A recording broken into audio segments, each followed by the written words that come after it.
Então, nós estamos na sequência, né, do sétimo capítulo, da primeira parte do livro Paulo Estevão, o capítulo que se chama As Primeiras Perseguições. O Paulo está envolvido, o Saulo, né, está envolvido naquela, como ele fala logo aqui no início do capítulo, né, ele está envolvido com a ideia de vingança.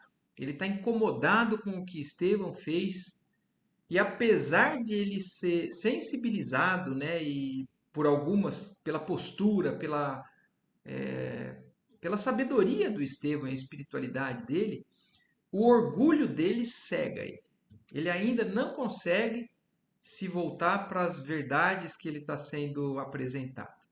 E então ele está articulando todo um problema ali para todos os seguidores do cristianismo. Então agora, a gente, no domingo anterior, eles já articularam e Saulo já foi com uma turma na casa do caminho ali e começaram a já fazer voz de prisão para alguns deles. O primeiro deles foi Simão Pedro. E então, no finalzinho dessa parte que a gente estava estudando, ele fala para o Simão Pedro que ele vai ser preso, fica incomodado com o fato de Simão Pedro não revidar, chama de covardia tudo aquilo. E Simão Pedro fala, esclarece para ele, fala, não, você está confundindo as coisas. A gente só é inimigo do mal, assim, mas a gente é devotado ao bem, ao amor, à conduta, né? Sempre voltada, pautada nisso. E isso é algo que a gente confunde mesmo no nosso dia a dia. Às vezes, na intenção de defender o bem, a gente age com o mal. Age com imposições, com violência, com agressões. E os verdadeiros cristãos, aqueles que compreenderam, o Simão Pedro é um exemplo disso, mas que também passou por uma fase que ainda não estava perfeitamente alinhado, ele está aprendendo, mas eles já conseguem se posicionar dessa maneira. O Estevão, na verdade, foi um grande impulso que eles tiveram ali também na igreja deles, né, na Casa do Caminho. E agora Simão Pedro fala isso, que ele vai ser preso, não tem problema, vai testemunhar, né, o que ele precisaria testemunhar, e Saulo fica cada vez mais irritado. Termina o capítulo, termina essa parte ele falando assim, ó: Vamos até lá dentro, prendamos os chefes. Os sequazes do carpinteiro hão de ser perseguidos até o fim. Então ele está sério, completamente dominado por essa onda de revolta, né? E de poder, de domínio. E aí, resoluto, depois de falar isso, ele tomou a dianteira, penetrando ousadamente em busca dos apartamentos mais íntimos. De porta a porta encontrava mendigos que o fitavam, tomados de espanto e amargura. O quadro vivo de tanta miséria abrigada enchia-o de admiração. Então, olha como o Emmanuel ele nos passa esse duelo que ele está enfrentando dentro dele. Né? Ele está envolvido por esse sentimento ruim, mas ele acaba percebendo que tem alguma coisa admirável ali. Então ele vê que tudo aquilo é um quadro que ele não conhece. Ele está admirado, ele muitas vezes fica extasiado. Então ele está cheio de admiração. É um quadro de miséria, mas esforçava-se por não perder a infibratura implacável, de maneira a executar seus projetos nos menores detalhes. Então é o orgulho falando por cima do que ele já tem condições de perceber um pouco, né? Mas ainda assim o orgulho dele dominava. Ao lado da enfermaria de mais vastas proporções, encontrou o filho de Zebedeu, que lhe ouviu a voz de prisão sem alterar a serenidade fisionômica. Então, mais uma vez, o exemplo de outro cristão que não se atemoriza com o que quer que possa acontecer pelo lado material, pelo lado exterior, né? Espiritualmente, ele está tranquilo, está sereno. Então, Simão Pedro recebeu voz de prisão e continuou sereno. Filho de Zebedeu, que é João, né? Também recebeu voz de prisão e não se alterou. E aí, sentindo as mãos grosseiras do soldado que lhe aplicava as algemas, João ergueu os olhos ao alto e murmurou simplesmente: encomendo-me ao Cristo. Então, olha como ele se posiciona naquele momento, né? O chefe da caravana, né, que é Saulo, olhou com profundo desprezo e exclamou altivamente para os companheiros: faltam dois dos mais suspeitos, procuremo-los. Referia-se a Filipe e Tiago, na qualidade de discípulos diretos do Messias Nazareno. Então ele estava atrás dos que sabiam que, aos olhos dele, eram os responsáveis pela bagunça que estava acontecendo, a afronta que estava acontecendo às leis de Moisés, que para ele era o que ele estava defendendo. No íntimo dele, ele estava sendo justo, ele estava sendo sincero com os propósitos dele. Mas olha como. E isso é muito bom a gente perceber, porque em quantos momentos a gente também ainda defende algo cegamente e não se abre a novas possibilidades e acaba sendo orgulhoso, como o Saulo está sendo, né? E ele, então, está indo atrás desses que ele julgou e condenou como sendo já os responsáveis e ele iria até o fim do que ele criou dentro dele, né? Prender e matar se fosse preciso. Mas alguns passos e o primeiro foi encontrado facilmente. Filipe deixou-se algemar sem um protesto. Então, o terceiro discípulo de Jesus ali, sendo enfrentado por Paulo e não oferecendo resistência nenhuma. Então, só aqui nós já temos uma grande lição para o nosso dia a dia, né?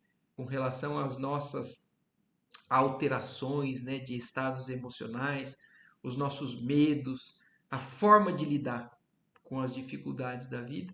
Então, esses primeiros cristãos, eles dão uma lição muito grande para a gente de postura. E aí, e Filipe, além de tudo, tinha as filhas dele ali ao redor, tinha família ali, né? Suas filhas o rodearam, aflitas e chorosas. E olha o que ele fala: coragem, filhas, disse ele sem temor. Acaso seríamos superiores a Jesus, que foi perseguido e crucificado pelos homens?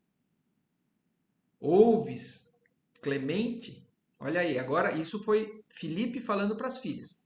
E agora Saulo presenciando aquilo, olha como no interior dele aquilo ressoa, né? Ouves, Clemente? Perguntou Saulo irritado a um dos amigos mais cotados. Não se percebe outra coisa a não ser referências ao estranho Nazareno. O primeiro falou em julgo do Cristo, o segundo encomendou-se ao Cristo. Este alude à superioridade do Cristo. Aonde iremos? Então, olha isso, para ele isso tudo é uma afronta ainda. Em vez de perceber que realmente esse Cristo deve ser algo realmente grandioso, ele não enxerga como uma afronta. Após desabafar a cólera em termos ásperos, rematava com o estribilho constante: havemos de ir até o fim. Seguros os três prisioneiros, faltava o filho de Alfeu. Alguém se lembrou de procurá-lo no tosco biombo que ocupava. Com efeito, lá o acharam ajoelhado, tendo diante dos olhos um rolo de pergaminhos em que se encontrava a lei de Moisés. Via-se-lhe a palidez marmórea no rosto, quando Saulo se aproximou ríspido. Então aqui a gente já vê uma divergência, né, da atitude dos três primeiros e agora aqui do último, né, que é Tiago, que é o irmão de Levi, o irmão de Mateus. Então esse não estava sereno, não estava tranquilo, ele estava com medo. Ele não encarava essa vivência da nova revelação do Cristo com tranquilidade. Então, na hora do desespero, ele se apegou às leis de Moisés e eu imagino que por dois motivos. Primeiro, porque realmente é algo que dá segurança para ele. Segundo, porque ele sabia que ia agradar. Então, se eu falar não, eu sou seguidor do Cristo, eu vou criar problema. Eles vão querer me prender, vão querer me matar. E então esse último não estava conseguindo lidar da mesma maneira. E a gente não pode condenar a atitude, até mesmo porque quem foi o primeiro a negar o Cristo? O próprio Simão Pedro, né? Na hora que Jesus ainda avisa, Jesus falou: antes que o galo cante, você vai me negar 3 vezes. Você vai sentir medo de ser levado aonde eu vou ser levado. E então, cada um no seu tempo, cada um com as suas limitações. No caso, esse daqui ainda não estava no mesmo momento que os outros. Então ele estava pálido, como fala aqui, né? Via-se-lhe a palidez marmórea do rosto. E aí Saulo falou, né? Que é isto? Há aqui alguém que cuide da lei? O irmão de Levi levantou os olhos transbordantes de sincero receio e explicou humilde. Olha que como ele fala, né? Sincero receio. Emmanuel está deixando claro para a gente, ele não está fingindo. Ele está com medo de verdade, ele está sendo sincero, mas ele está com medo. E humildemente ele falou: Senhor, jamais esqueci a lei de nossos pais. Meus avós ensinaram-me a receber de joelhos as luzes do profeta santo. Então ele está com medo, é sincero, mas ele está com certeza querendo agradar, querendo não ir de encontro a Saulo, que era uma pessoa extremamente influente e capaz de fazer o que ele quisesse. E aí, então, quando Tiago faz isso, mais uma vez aqui, Emmanuel deixando claro, ó, a atitude de Tiago não traduzia fingimento. Ele não estava dissimulando, ele estava sendo sincero. No íntimo dele, ele estava num duelo também. Ele compreendia o Cristo, mas ele estava com as leis de Moisés ali enraizadas dentro dele, a ponto de ele falar assim: será que eu deveria ter me afastado? Será que realmente é certo eu ir atrás? E isso acontece hoje com muita frequência com relação ao Espiritismo. Quantos não têm ainda as bases das religiões que nós crescemos e muitas encarnações vivemos, e ainda alguns entendem o Espiritismo, mas na hora que a coisa aperta, sou católico. Não, eu frequento a missa, vou. Então, ainda existe isso muitas vezes dentro de nós, até que a gente entenda, da mesma maneira que o Cristo não veio negar as leis de Moisés, que o Espiritismo também não veio de nada em diminuir o cristianismo. Na verdade, veio cada vez mais acrescentar coisas, né? Mas então o Tiago ali não estava fingindo. Ele estava em dúvida de como agir, ele se apegou naquilo que para ele era segurança. Consagrando o máximo respeito ao libertador de Israel, sempre ouvira dizer que seus livros sagrados estavam tocados de virtude santa. Então, ele estava se apegando ao que para ele seria a salvação. Ele era devoto de Moisés. O que Saulo não entende é que Estevão também é um admirador das leis de Moisés. É que Simão Pedro também não tem nada contra as leis de Moisés. Mas ali para Saulo não, é uma coisa ou outra. Ou você é isso ou você é aquilo. Você não pode ser as duas coisas. E agora aqui então o Tiago está se apegando no que para ele vai ser uma salvação. Na expectativa do cárcere, atemorizara-se com o perigo iminente. Então ele estava com medo de ser preso. Não pudera compreender maiormente, como os outros companheiros, o sentido divino e oculto das lições do Evangelho. O sacrifício inspirava-lhe indisfarçáveis temores. Afinal, pensava ele na compreensão parcial do Cristo. Quem ficaria para superintender as obras começadas? O Mestre expirara na cruz e naquele instante os apóstolos de Jerusalém estavam presos. Precisava defender-se com os meios possíveis ao seu alcance. Imaginou recorrer às virtudes sobrenaturais da lei de Moisés, de acordo com as velhas crenças. E genuflexo, então ajoelhado ali, né, esperara os verdugos que se aproximavam. Então esse é o contexto do íntimo de Tiago ali naquele momento. Ô, boa noite, Felipe. Vi que você chegou agora aí. Nós já estamos andando, caminhando um pouquinho aqui. Mas depois você pega o começo ali, né? Então, esse era o panorama emocional de Tiago e que justifica a atitude dele. Em face da atitude imprevista de Tiago, Saulo de Tarso estava atônito. Então, ó, para Saulo aquilo foi uma surpresa. Por quê? Só os espíritos profundamente aferrados ao judaísmo liam de joelhos os ensinamentos de Moisés. Então, aquilo tocou. Não é o fato de ele estar com um pergaminho ali de Moisés. Era a forma que ele estava lendo. E Emmanuel deixou claro. Ele não está fingindo. Ele está sendo sincero naquele momento. E em sã consciência não poderia ordenar a prisão daquele homem.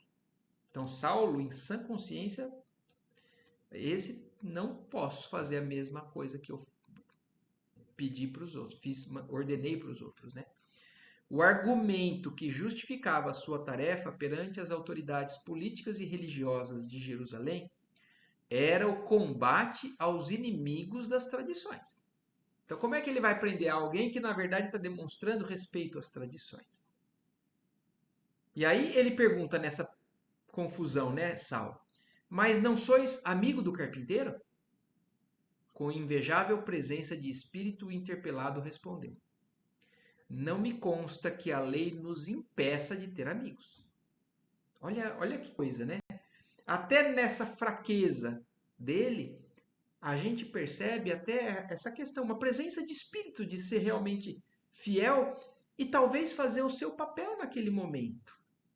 De que precisaria dar uma bagunçada em Saulo, precisaria ficar alguém para trás, não sabemos. Ele realmente não estava no mesmo ponto que os outros, mas quem é que pode saber quais são, né, os desígnios divinos da peça, né, desse quebra-cabeça que cada um acabou ali fazendo parte nessa fase ali dessa história. Então ele fala, na lei não tem nada que impeça a gente de ter amigos, mesmo que seja dessas pessoas, né? Saulo perturbou-se, mas prosseguiu. Mas que escolheis? A lei ou o evangelho? Qual dos dois aceitais em primeiro lugar? A lei é a primeira revelação divina, disse Tiago com inteligência.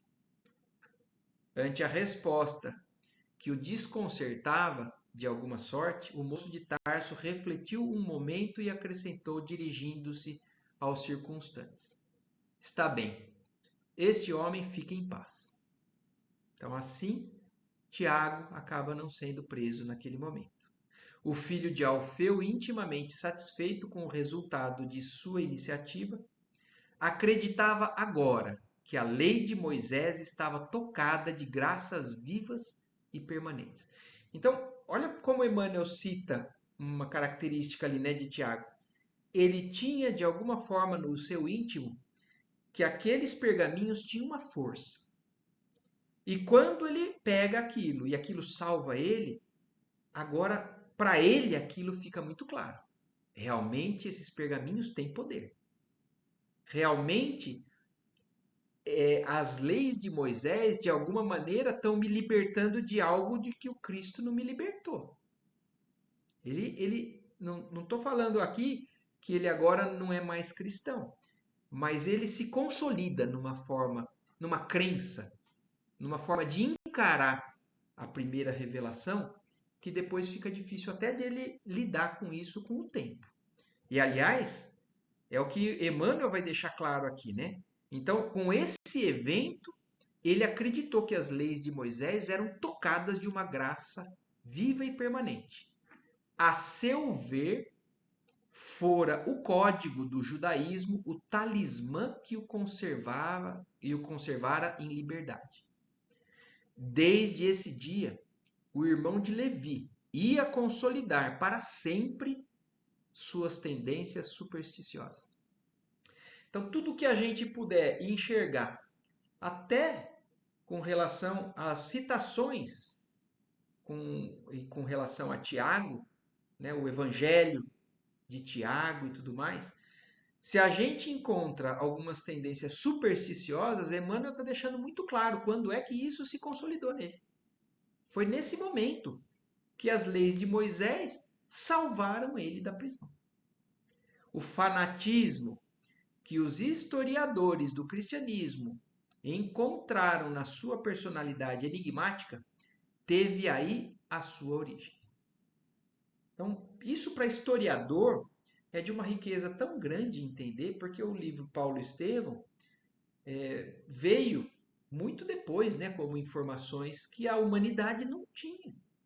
E muitos historiadores do cristianismo encontram nele essa particularidade, né, uma personalidade de fanatismo. E Emmanuel está deixando bem claro, só para a gente entender. É daqui que vem essa questão de Tiago.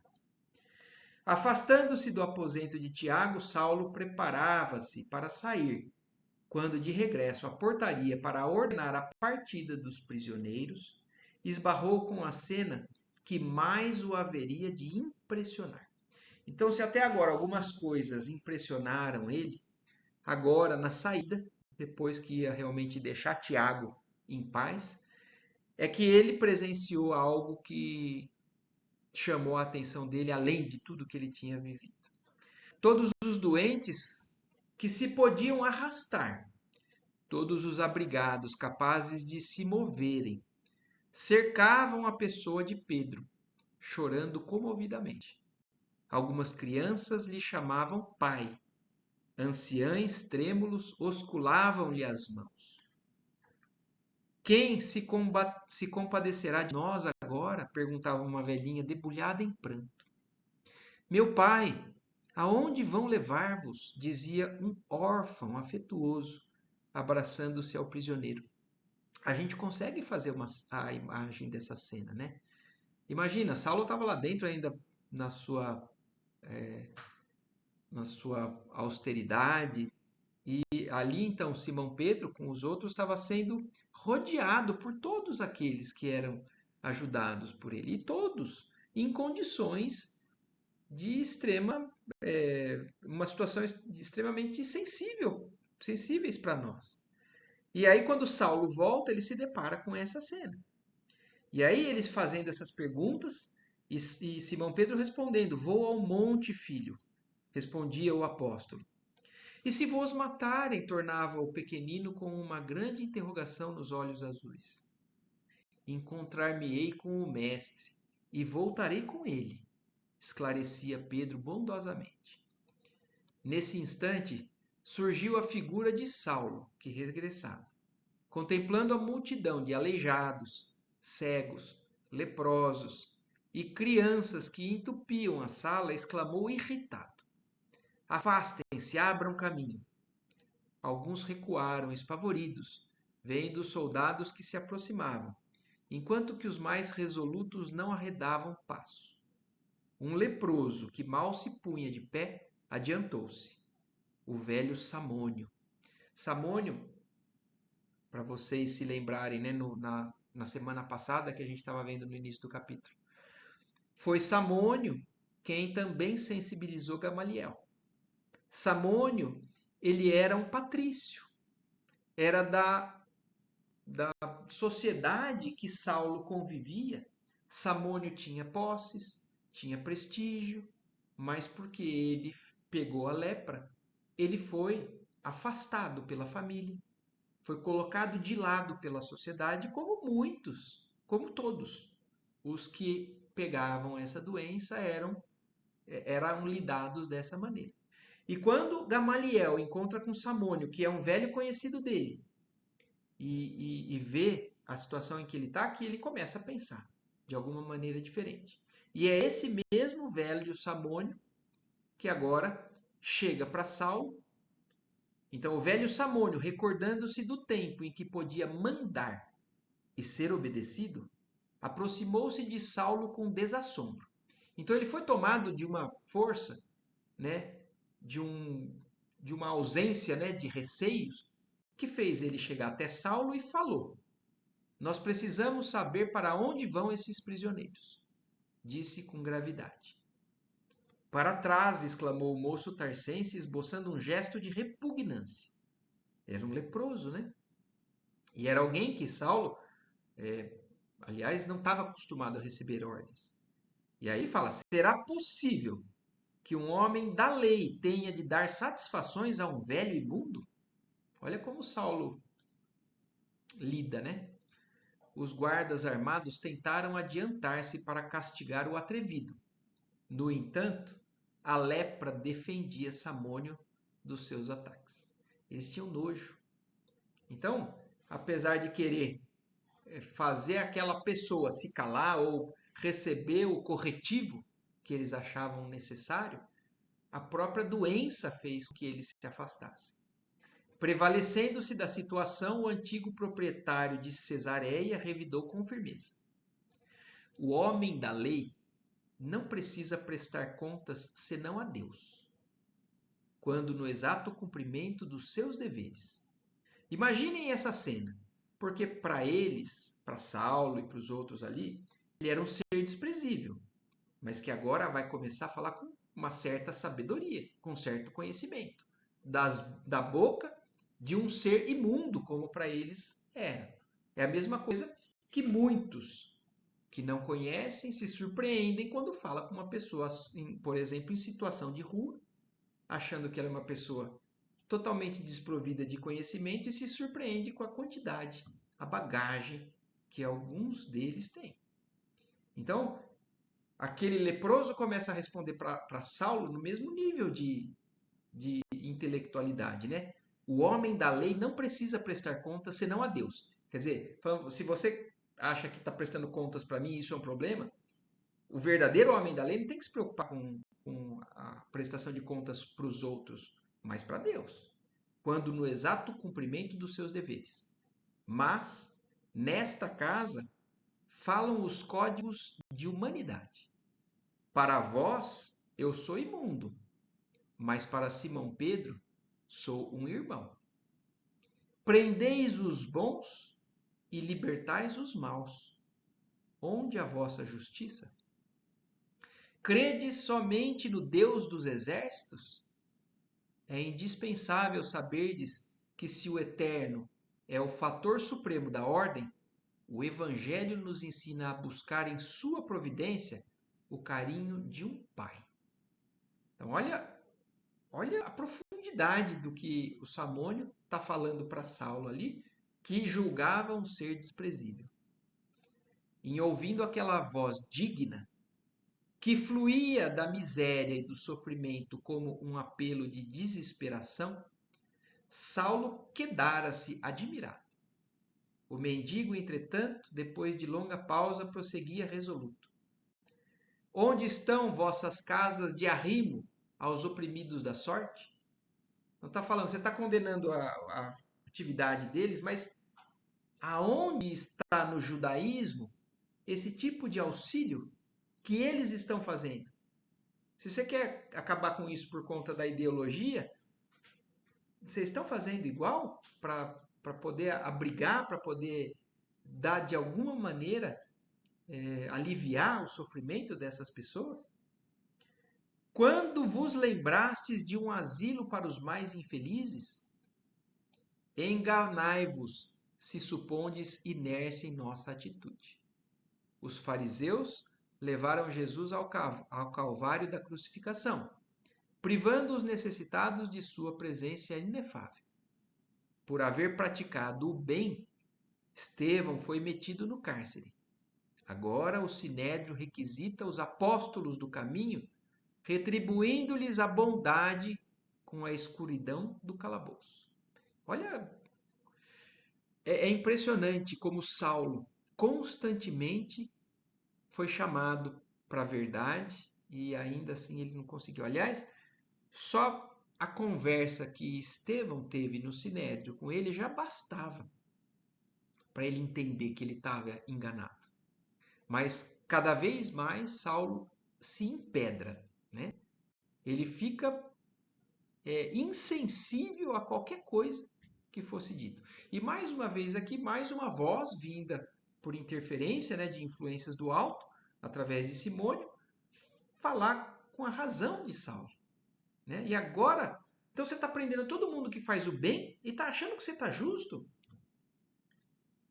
Então, prendendo esses que fazem a bondade e retribui a isso com a escuridão do calabouço. Mas estáis equivocados.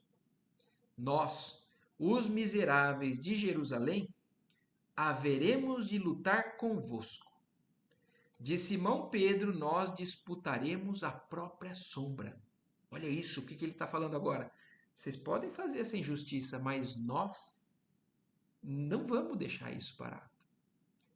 De Simão Pedro nós disputaremos a própria sombra. Quer dizer, imagina o corpo, né? A sombra de Simão Pedro é disputada por eles. Se vos negardes a atender nossas súplicas, importa lembrardes que somos leprosos. Envenenaremos vossos poços, pagareis a perversidade com a saúde e com a vida. Então, aí ele saiu, na verdade, né, de uma explicação razoável e ele entrou numa ameaça, inclusive, que também já foge um pouquinho dos princípios cristãos. E aí é nesse momento que Saulo também, eu acho que quebra a linha de raciocínio que ele pudesse estar ouvindo, né? Nesse interim não pôde continuar. Ante a expectação angustiosa de todos, Saulo de Tarso sentenciou ríspido: Cala-te, miserável! Onde estou que te pude ouvir até agora? Nem mais uma palavra. Então, naquele momento, realmente, talvez Saulo se irritou, porque daí foi uma ameaça direta, falou assim, nós vamos... E Saulo não tem medo de nada. Saulo acha que ele pode tudo. Então, naquele momento, ele falou, vamos acabar logo com isso. E aí fechou mais uma vez o que ele podia ter de alguma sensibilidade para entender aquilo que estava sendo dito. E designando a um dos soldados, murmurou com desprezo: Sinésio, dá-lhe 10 bastonadas. É indispensável castigar-lhe a língua insolente e viperina. Ali mesmo, à vista de todos os companheiros que se retraíam amedrontados, Samônio recebeu o castigo, sem balbuciar uma queixa. Pedro e João tinham os olhos úmidos. Os demais doentes encolhiam-se estarrecidos. Então essa é mais uma cena triste aí. Tá indo tudo bem até aqui? Eu estou explicando, falando, mas se precisar me interrompam, por favor. E aí, então, terminada a tarefa, né, um grande silêncio dominava os corações ansiosos e doloridos. O doutor de Tarso rompeu a expectativa com a ordem de partida, a caminho do cárcere. Então aí eles partiram, levaram quem eles queriam. 2 crianças pálidas acercaram-se então do ex-pescador de Cafarnaum e perguntaram chorosas: Pai, com quem ficaremos nós? Pedro voltou-se acabrunhado e respondeu com ternura: As filhas de Filipe ficarão convosco. Se Jesus permitir, meus filhos, não me demorarei. Então, tranquiliza, né? De certa forma, com até a fé. E sempre, olha, também sempre querendo, esperando algo mais com a permissão do alto, né? Se Jesus permitir, eu voltarei. Mas, senão, vocês vão ser cuidadas por outras mãos, outros corações. O próprio Saulo intimamente estava comovido. Entretanto, não desejava trair-se a si mesmo.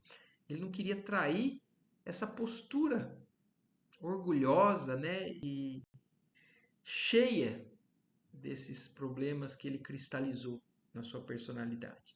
Então, mais uma vez, Emmanuel chama a atenção da gente. Ele fica comovido.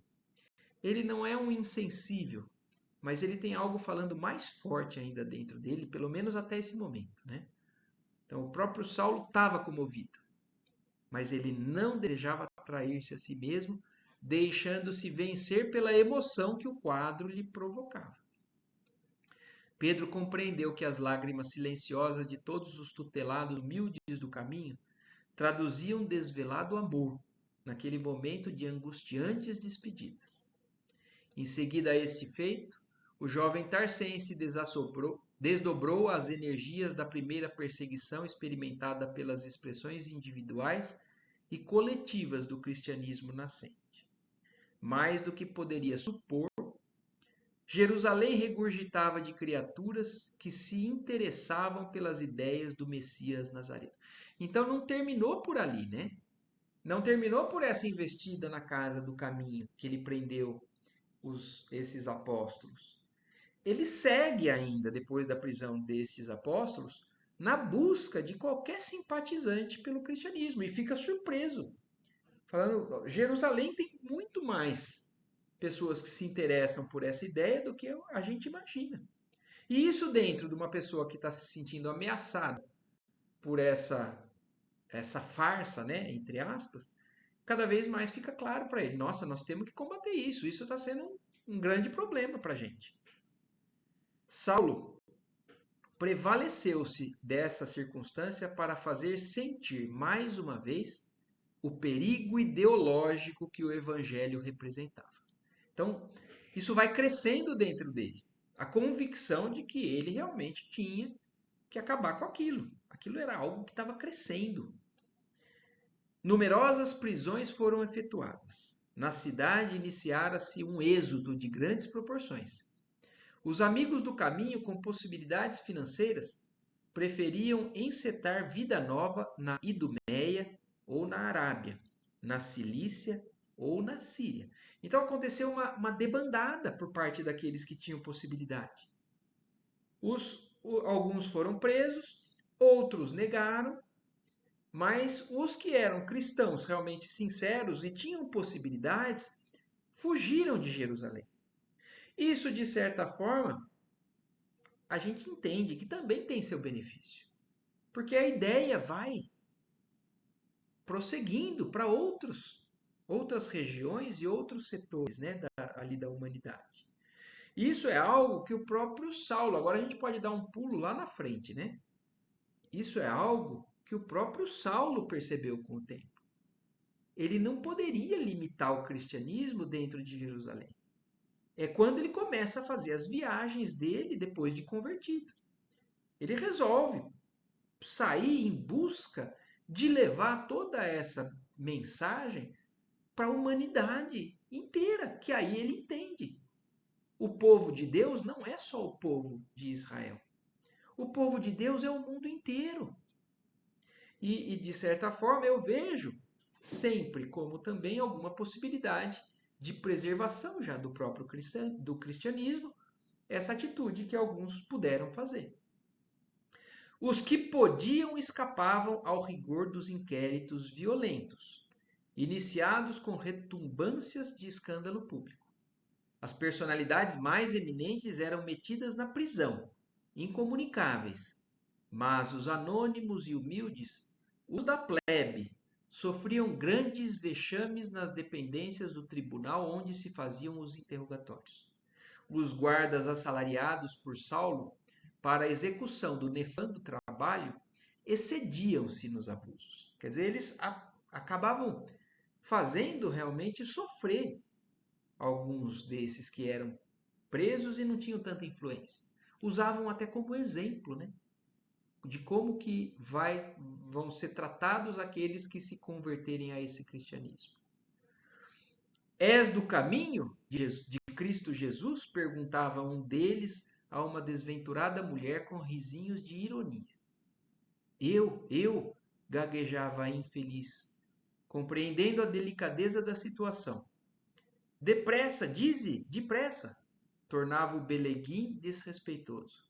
A mísera criatura empalidecia a tremer, refletindo nos pesados castigos que lhe seriam impostos, e retrucava com profundo temor. Eu não. Então, olha, a gente vê como realmente o quadro divergia dependendo da alma, né? Dependendo da pessoa que já estava realmente sensibilizada. Então, a gente sabe que essa fase do cristianismo, né? Os primeiros cristãos, muitos foram flagelados, foram martirizados e realmente deram o seu testemunho. Então, por mais de 300 anos o cristianismo foi perseguido, até ser reconhecido depois pelo Império Romano, né? Mas até lá, os que eram realmente convictos foram os mártires. Os que titubeavam, como Tiago, como essa senhora agora, se safavam por medo. Não, eu vou negar. Eu não preciso assumir que eu sou cristão, porque eu vou perder minha vida, eu vou perder minha liberdade. Então, alguns agiam assim, outros agiam de maneira a nos exemplificar, porque hoje a gente tenta aprender com esses mártires, né, daquele passado. Aqueles que são incapazes de negar o Cristo independente das consequências que vão ter nas suas vidas. Esse é o maior estágio que a gente pode chegar. Mas muitos de nós ainda negam. Às vezes até por conta de uma roda de convívio social. Ah, não, se eu vou desagradar essa pessoa, que é uma pessoa influente, é uma pessoa poderosa, não, eu não sou espírita, não. A ser católico eu sou também, né? Então, ou sou cristão ou não sou cristão. Eu faço essa comparação do espiritismo com o cristianismo da época porque é uma verdade. O cristianismo estava enfrentando a dificuldade dos adeptos da antiga religião de enxergarem a verdade no cristianismo. E os atuais envolvidos com as religiões, que têm também o seu mérito e o seu respeito, só não conseguem, às vezes, enxergar ainda as verdades que traz o Espiritismo. E muitas vezes a gente nega essas revelações por posturas sociais e tudo mais, né? Então ela negou. Foi um exemplo aqui que Emmanuel deu. E que foste fazer das suas assembleias sediciosas, na sua assembleia sediciosa. Quer dizer, então o que você estava fazendo lá? Fui buscar remédio para um filhinho doente. Eram algumas das explicações. Em face da negativa, o preposto do sinédrio parecia acalmar-se, mas logo exclamava para um dos auxiliares: Muito bem, a interrogada pode ir em paz. Antes, porém, de retirar-se, manda o regulamento se lhe aplique alguns golpes de chanfalho. Quer dizer, tudo bem, você vai estar em paz, mas precisa apanhar um pouco. Né? Como eles eram cruéis. Independente se era absolvido ou não, parecia que o que falava dentro deles era esse espírito de manipulação, de pisar em cima das pessoas, né? de fazer as pessoas diminuídas para se sentirem superiores. Isso também é algo que a gente vê no nosso dia a dia, que às vezes a gente presencia, que às vezes a gente faz. Tudo isso eu acho que é motivo de reflexão para todos nós, em todos os ângulos, né, das nossas vidas. E era inútil resistir. Naquele tribunal singular, por longos dias seguidos, verificaram-se punições de toda espécie. Das respostas do querelado dependiam o encarceramento, os açoites, o chanfalho, as bastonadas, as macerações e os apupos. Saulo tornara-se a mola central do movimento terrível e execrado por todos os simpatizantes do caminho. Multiplicando energias, visitava diariamente os núcleos de serviço que costumava chamar Expurgo de Jerusalém, desenvolvendo atividade pasmosa, dentro da qual mantinha a vigilância constante das autoridades administrativas, encorajava os auxiliares e prepostos, e instigava outros perseguidores dos princípios de Jesus, sem deixar arrefecer-se o zelo religioso do sinédrio. Dentro de uma semana, após as prisões efetuadas na igreja modesta, realizava-se a memorável sessão que Pedro, João e Filipe deveriam ser julgados. Então, depois de uma semana que eles foram presos, com todos esses abusos acontecendo, em que Saulo era a mola principal, a mola central de todos esses abusos, é que foi então o julgamento de Pedro, João e Filipe. A assembleia excepcional despertara a maior curiosidade. Lá se congregavam todas as personalidades eminentes do farisaísmo dominante. Gamaliel compareceu, dando mostras de profundo abatimento. Então, olha isso. Gamaliel estava lá naquele momento. De modo geral, comentava-se a atitude dos mendigos, que, não obtendo permissão de ingresso, aglomeravam-se em longas filas na grande praça e protestavam, em atroante vozerio.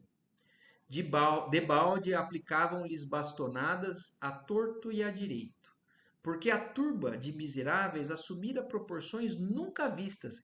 Então, aquilo que o Samônio falou lá, nós estamos do lado deles, se vocês prenderem, nós vamos atrás. Então, imaginem que ali ia ter o julgamento, não deixaram eles entrar, mas ali fora tinham centenas de pessoas sofridas que eram cuidadas, né, pelos apóstolos ali do caminho. O quadro era curioso e alarmante. Tomar providências para correr com a massa parecia tarefa impossível.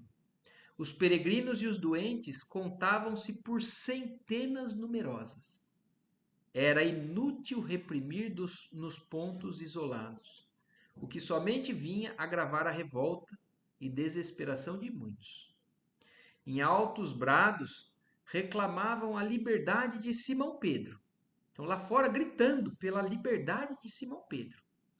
Exigiam em tumulto a sua libertação, como se exigissem um legado de seu legítimo direito. No salão nobre, não só os assistentes comentavam o fato, mas também os juízes não dissimulavam profunda impressão. O próprio Anás contava o assédio de que vinha sendo objeto por parte dos favorecidos de Jerusalém. Alexandre alegava que à sua residência afluíram centenas de aflitos a solicitar-lhe os bons ofícios a favor dos prisioneiros.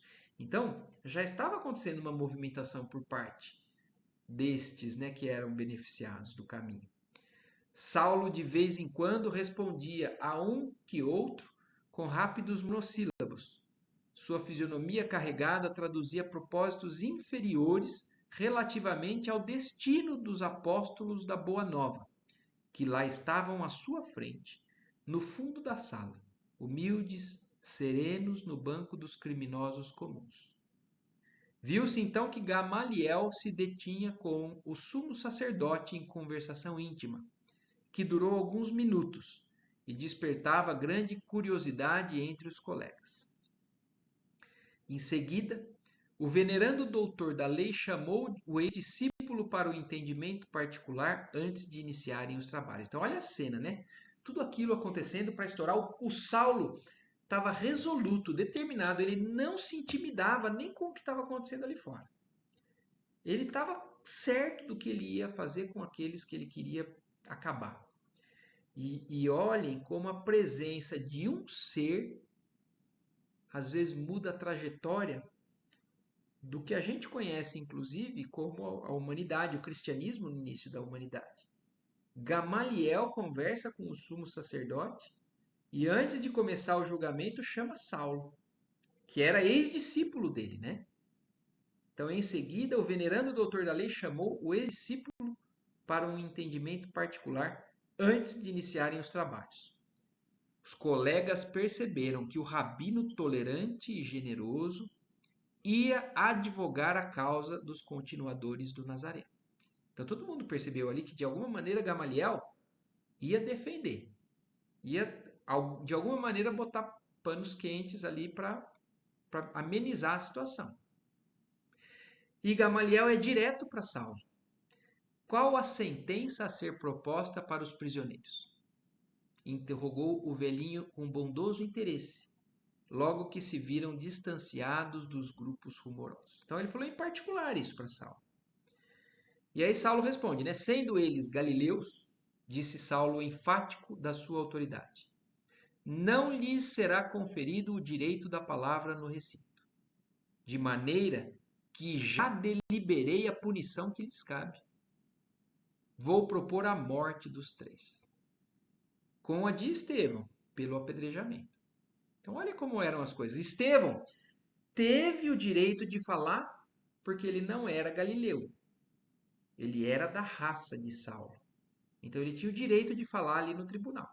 Agora, como Pedro e os outros dois não eram, ele já tinha resolvido. Falou assim, eles não vão falar e eu já vou propor a sentença. É só o restante aprovar, eles vão morrer. Simão Pedro, Tiago, Felipe e João iam morrer naquele momento pelas mãos de Saulo. E aí quando fala isso, que dizes? Exclamou Gamaliel surpreso. Não vejo outro recurso, disse o moço tarsense. Precisamos extirpar pela raiz os males que começam. Acredito que, se encararmos o movimento com tolerância, teremos o prestígio do judaísmo abalado por nossas próprias mãos.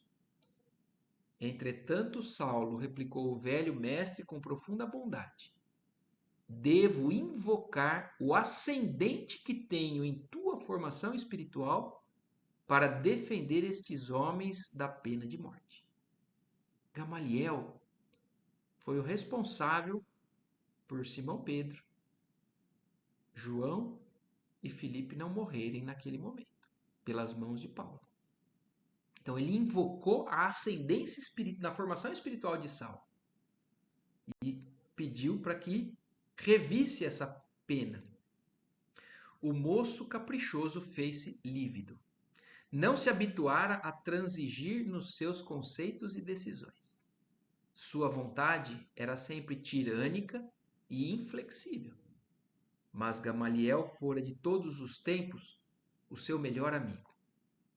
Aquelas mãos rugosas lhe haviam ministrado os exemplos mais santos. Delas recebera vasto potencial de socorro em todos os dias da vida. Compreendeu que defrontava um obstáculo poderoso na consecução integral dos seus desejos. O venerando rabino percebeu a perplexidade e logo insistiu. Ninguém mais do que eu conhece a generosidade do teu coração. Então, olha, o Gamaliel percebeu o baque que foi para o Saulo, né? E aí ele segue. Ninguém mais do que eu conhece a generosidade do teu coração. Eu sou o primeiro a reconhecer as tuas resoluções, que tuas resoluções obedecem ao zelo inexcedível na defesa de nossos princípios milenários. Mas o caminho, Saulo, parece ter uma grande finalidade na renovação dos nossos valores humanos e religiosos. Quem entre nós se havia lembrado de amparar os infortunados com o provimento de um lar afetuoso e fraterno? Antes da tua diligência corretiva, visitei essa instituição singela e pude confortar-me na observação de seu excelente programa. O jovem doutor estava pálido, ouvindo tais conceitos que, a seu ver, eram positivo sinal de fraqueza. Olha isso, mesmo diante do respeito que ele tinha de Gamaliel, ele enxerga mal aquelas palavras. Então, para ele, ele entende que aquele é um obstáculo muito maior do que os que estavam acontecendo lá fora. A multidão que iria agora, Gamaliel, na sua ascensão sobre ele, era realmente alguém que poderia fazer com que ele não conseguisse realizar todos os seus desejos, né? As suas deliberações. E aí enxerga em Gamaliel uma fraqueza naquele momento. Mas será possível, disse admirado, que também vós tenhais lido o Evangelho dos Galileus? Estou a lê-lo, confirmou Gamaliel sem titubear. E pretendo meditar mais demoradamente os fenômenos que ocorrem em nosso tempo. Presinto grandes transformações em toda parte. Então, Gamaliel, apesar de também ser uma pessoa defensora da lei de Moisés, ele entendeu que alguma coisa estava acontecendo, que não era ilusão. E ele, como uma pessoa sensata, iria estudar, iria refletir, ele queria meditar mais sobre tudo aquilo que estava acontecendo, para também não tomar decisões precipitadas. Mas ele pressentia que grandes transformações estavam para acontecer. E ainda olha o que ele fala para Saulo: tenciono retirar-me da vida pública em breves dias. a fim de tomar o caminho do deserto.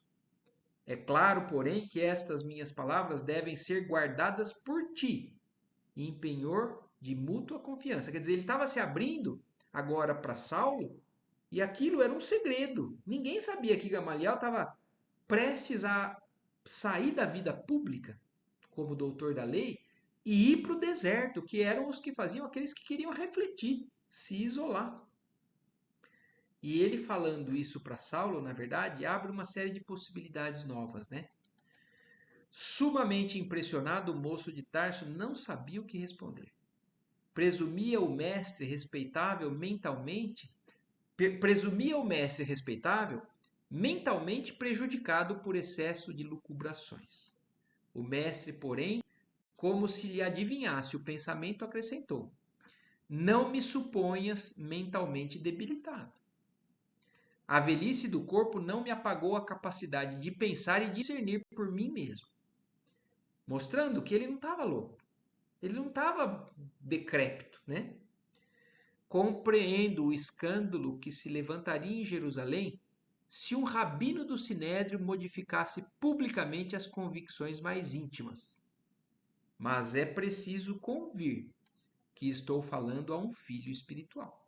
Então, olha o carinho que Gamaliel tem para Saulo, porque ele está se abrindo, fala assim: eu sei que não é simples tudo isso que nós estamos conversando, mas eu estou sendo sincero porque eu tenho você com muito carinho. E sabia que Saulo tinha ele também, com muito respeito e muito carinho. E expondo sinceramente o meu ponto de vista, faço tão só para defender homens generosos e justos de uma sentença iníqua e indevida. Vossa revelação, exclamou Saulo de Roldão, decepciona-me profundamente. E aí ele responde, né, o Gamaliel: conheces-me de menino e sabes que o homem sincero não se poderá preocupar com os que o elogiem ou lamentem no cumprimento de um sagrado dever. Olha a resposta de Gamaliel, né? Saulo fala que está decepcionado com ele e Gamaliel fala: você sabe que um homem sincero não está preocupado com a opinião dos outros, com elogios ou com lamentações, se ele está cumprindo um dever sagrado. E isso é um ensinamento para a gente também. Porque se a gente estiver fazendo algo que a nossa consciência nos pede perante o Cristo, a gente não tem que se abalar pelos elogios ou pelas lamentações das pessoas que ainda não conseguem entender isso.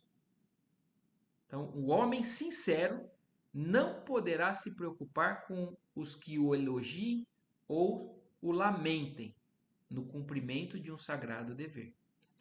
E imprimindo carinhoso acento à voz, acentuava solícito: não me faças ir contigo nesta assembleia, aos debates públicos escandalosos e atentatórios da afeição amorosa que toda a verdade deve trazer consigo. Então, olha isso, ele está falando, Gamaliel: se você não me ouvir agora, não me faça ir em público discutir isso com você, porque eu ainda sou acima. Então, Gamaliel tem o domínio da situação. E olha o que Gamaliel fala para Saulo. Saulo sendo a pessoa em que ele é, né? Libertarás estes homens em atenção ao nosso passado de mútuo entendimento. Isso é só o que te peço. Deixa-os em paz, por amor aos nossos laços afetivos. Daqui a alguns dias não precisarás conceder mais coisa alguma ao velho mestre. Serás meu substituto neste cenáculo, porquanto tenciono abandonar a cidade em breves dias. Então Gamaliel está falando: me obedece agora para a gente não enfrentar isso em público e fica tranquilo, já já eu estou saindo de cena. Você que vai assumir o meu cargo. Aí você faz o que você quiser, mas nesse momento, e olha como é importante, às vezes, um detalhe desse. Libertou depois, né, esses três, e o que eles fizeram depois disso ainda repercutiu em toda a humanidade. E como Saulo hesitava, se continuou: não precisarás refletir muito tempo. O sumo sacerdote está ciente de que eu pediria tua clemência para os prisioneiros. E aí, olha, aí Saulo fica mais abalado ainda, né? Fala, poxa, mas você já falou até com o sumo sacerdote, e a minha autoridade aqui? Mas e a minha autoridade? Interrogou o rapaz com orgulho. Como conciliar a indulgência com a necessidade de reprimir o mal? Toda autoridade é de Deus. Nós somos simples instrumentos, meu filho. Ninguém se diminuirá por ser bom e tolerante. Quanto à providência mais digna cabível no caso, é conceder liberdade a todos eles. Todos? Perguntou Saulo num gesto de grande admiração. Como não? Confirmou o venerável doutor da lei. Pedro é um homem generoso. Filipe é um pai de família extremamente dedicado ao cumprimento de seus deveres. João é um moço simples. Estevão se consagrou aos pobres. Sim, sim, interrompeu o moço tarcense. Concordo com a libertação dos 3 prisioneiros, com uma condição. Por serem casados, Pedro e Filipe poderão continuar em Jerusalém, restringindo suas atividades ao socorro dos doentes e necessitados. João será banido, porque ele não tem família, então banido. Mas Estevão deverá sofrer a sentença decisiva. Então, olha que ele, de alguma maneira, ele cede, mas ele quer impor. Ele não quer ceder por completo, e olha onde que ele é inflexível. Em Estevão, no irmão da amada dele. Agora, voltando o que a gente já ficou lá para trás. A amada Abigail está pedindo desesperadamente para que ele ache Gesiel. E é a esse quem ele não está querendo deixar. Olha como essa história, é cruel nesses detalhes e ao mesmo tempo bela, porque com o tempo a gente vai ver as consequências de cada uma dessas coisas que acontecem nesse livro, nessa história, Então, Estevão deverá sofrer a sentença decisiva. Já propus publicamente a lapidação e não vejo motivos para transigir, mesmo porque, para escarnamento, pelo menos um dos discípulos do carpinteiro deve morrer. Olha isso. Tá bom, não vamos matar todos, mas um tem que morrer. Senão a gente não vai acabar com isso. Na cabeça dele era isso. Gamaliel compreendeu a força daquela resolução pela veemência das palavras que a traduziam. Saulo deixara bem claro que não transigiria quanto ao taumaturgo. O velho rabino não insistiu. Para evitar um escândalo, entendeu que Estevão pagaria com o sacrifício. Então, Gamaliel entendeu que existia até um limite no que ele conseguiria com Saulo. E permite que Estevão, então, seja lapidado, com o apedrejamento e seria sacrificado.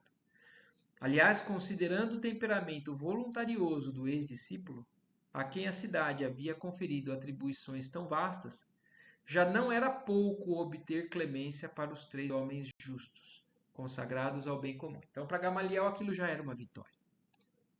Compreendendo a situação, acentuou o respeitável rabino. Pois bem, assim seja. E com um sorriso de bondade, deixou o moço algo preocupado e perplexo.